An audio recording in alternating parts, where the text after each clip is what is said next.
सनातन धर्म में कोई भी शुभ कार्य करने से पूर्व गणेश जी का स्मरण किया जाता है। सबसे पहले गणपति पूजन होता है। गणेश जी से प्रार्थना की जाती है कि कार्य शुभ मंगल से हो। ऐसे अनेक पर्व भी है जो केवल गणेश जी को समर्पित है। इन पर्व में भक्तजन गणपति बप्पा का व्रत करते हैं, उनकी पूजा अर्चना के मंगल की कामना करते हैं। इन्हीं व्रतों में से एक व्रत है संकष्टी चतुर्थी व्रत। संकष्टी चतुर्थी प्रति माह की कृष्ण पक्ष की चतुर्थी को मनाई जाती है। पूर्णिमा के पश्चात की चतुर्थी को संकष्टी चतुर्थी कहा जाता है और अमावस्या के बाद की चतुर्थी विनायक चतुर्थी होती है। मान्यता है कि जो भी व्रत करता है प्रथम देव गणेश जी उनके सभी कष्ट हल लेते हैं। तो आज के वीडियो में हम बात करेंगे संकष्टी चतुर्थी व्रत कथा एवं पूजा विधि। वैसे तो संकष्टी चतुर्थी के विषय में अनेक कथा है, परंतु इस वीडियो में हम आपको सबसे प्रचलित कथा के विषय में बताएंगे। आइए जानते हैं कैसे हुआ संकष्टी चतुर्थी व्रत का आरंभ। दोस्तों, यह उस समय की बात है जब भगवान विष्णु और लक्ष्मी जी का विवाह निश्चित हो गया था और विवाह की तैयारियां चल रही थी। विवाह का निमंत्रण गणेश जी के अतिरिक्त सभी देवताओं को भेजा गया। सभी देवगण एकत्रित हुए। भारत प्रस्थान के समय जब गणेश जी नहीं दिखे तब सभी देवताओं ने आपस में बातचीत की कि गणपति नहीं दिख रहे हैं, उन्हें आमंत्रित नहीं किया गया या वो आए नहीं। सब इस बात पर चर्चा करने लगे। कुछ ही समय में यह बात समारोह में उपस्थित सभी लोगों के बीच फैल गई। सभी देवता आश्चर्यचकित थे। फिर सबने भगवान विष्णु से गणेश जी के उपस्थित न होने का कारण पूछा। भगवान विष्णु ने कहा कि हमें गणेश जी के पिता महादेव शिव को निमंत्रित भेजा था। एक ही परिवार के हैं। गणेश जी आना चाहते तो पिता के साथ आ सकते थे। एक ही परिवार में दो निमंत्रण क्यों भेजना? और वैसे भी उनके एक दिन का खाना 1.25 मन चावल और 1.25 मन लड्डू है। कहीं और जाकर इतना खाना अच्छा नहीं लगता। इसी वार्तालाप के चलते उपस्थित जनों में से किसी एक ने सुझाव दिया कि यदि वह आ भी गए तो उन्हें यह कहकर द्वार पर बैठा सकते हैं कि वो मूषक पर बैठकर बहुत धीमी गति से चलेंगे, इसलिए भारत में बहुत पीछे रह जाएंगे। इस सुझाव पर भगवान विष्णु सहित सभी ने सहमति दी और गणेश जी को बुलाया गया। कुछ ही देर में गणपति आ पहुँचे।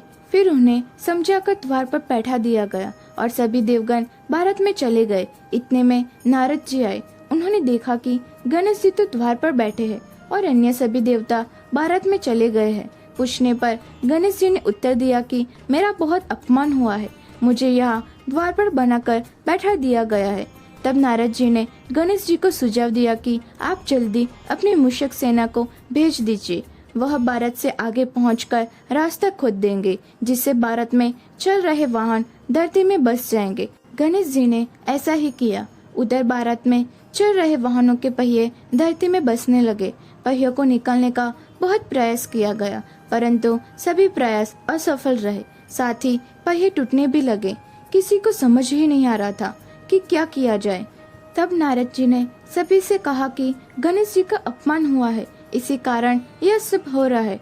अब वो ही सब कुछ ठीक कर सकते हैं, इसके अतिरिक्त और कोई उपाय नहीं। यदि मंगलमय ढंग से सभी कार्य संपन्न करने हैं तो उन्हें मनाकर यह बुलाना चाहिए। तब शिव जी ने नंदी को गणपति को बुलाने के लिए भेजा। जब नंदी गणेश जी को लेकर आए तब उनका सम्मान पूर्वक पूजन किया गया। इसके बाद वाहनों के पहिए धरती में से निकल आए, परंतु अब एक और समस्या थी कि जो पहिए टूट गए थे वह कैसे ठीक हो गए। वहाँ पास ही एक खेत में एक मजदूर काम कर रहा था। उसे बुलाकर पूछा गया कि वह पहिए सुधार सकता है। उसने कहा हाँ, वह यह काम भी करता है। तब उसने गणेश जी का नाम लेकर अपना कार्य आरंभ किया। यह ठीक करने के बाद उसने सबसे कहा, आप सबने सर्वप्रथम गणेश जी का पूजन नहीं किया होगा, इसी कारण यह समस्या आई। इस जगत में तो सभी गणपति का नाम लेकर ही कार्य आरंभ करते हैं, तो आप तो फिर भी देवता है, आप उन्हें कैसे भूल गए? अब आप सभी लोग गणेश जी की जय बोलकर आगे बढ़ जाए, कोई समस्या नहीं आएगी। गणेश जी विघ्नहर्ता है, यह सभी समस्याओं को हल लेते हैं। और गणेश जी की जय बोलकर भारत आगे बढ़ी। विष्णु जी और माता लक्ष्मी जी का विवाह संपन्न हुआ और सभी प्रसन्न पूर्वक घर लौटे। मित्रों, तभी से संकष्टी चतुर्थी मनाई जाने लगी। इस दिन बहुत से लोग व्रत करते हैं। आइए अब जानते हैं कि संकष्टी चतुर्थी का उपवास और पूजन कैसे किया जाए। सर्वप्रथम सुबह जल्दी उठकर स्नान करें और स्वस्थ वस्त्र धारण करें। गणेश जी की प्रतिमा को स्नान कराएं। यदि आपके पास प्रतिमा नहीं तो चित्र है तो उसे वस्त्र से पूछे। अब गणपति जी की प्रतिमा को फूलों से सजा ले। पूजा में मोदक और कलश में जल, चंदन, प्रसाद के लिए फल, नारियल आदि रखे। जब गणेश जी को तिलक लगाकर मिष्टान और फल एवं पुष्प अर्पित करें। संध्या में यदि संभव हो तो फिर से स्नान करके भोजन बनाकर गणपति जी को अर्पित करें और संकष्टी व्रत कथा का पाठ करें। पाठ करके गणपति जी से प्रार्थना करें कि आप कोई भी कार्य आरंभ करने से पहले उन्हें अवश्य स्मरण करें। इसके पश्चात गणेश जी की आरती करके सभी को प्रसाद बांट दे और स्वयं भी ग्रहण करे और इस प्रकार आपका संकष्टी व्रत पूर्ण होगा। ऐसे ही इंटरेस्टिंग वीडियो को देखने के लिए हमारे चैनल को सब्सक्राइब करना मत भूलना।